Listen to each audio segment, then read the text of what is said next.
हे friends, तो आज अपन बात करेंगे जावास्क्रिप्ट के ऑब्जेक्ट डॉट असाइन मेथड के बारे में।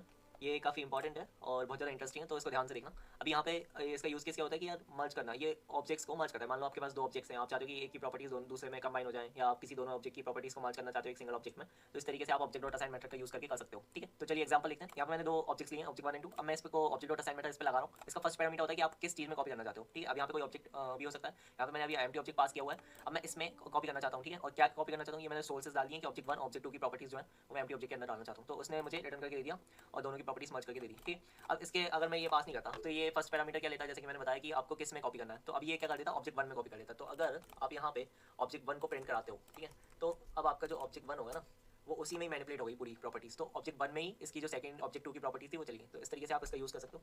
अब इसके बाद में कोड स्निपेट देख लेते हैं कि इसका यूज़ केस क्या क्या बन सकता है। जैसे कि मान लो आपने कोई एप्लीकेशन बनाई है, उसमें कुछ आपकी ऐसी फंक्शनलिटी की डिफॉल्ट फंक्शनलिटी में आपने डाल दिया कि थीम और लाइट और ये फॉन्ट साइज। ठीक है, अब आपने कुछ ऐसी फंक्शनलिटी डाली कि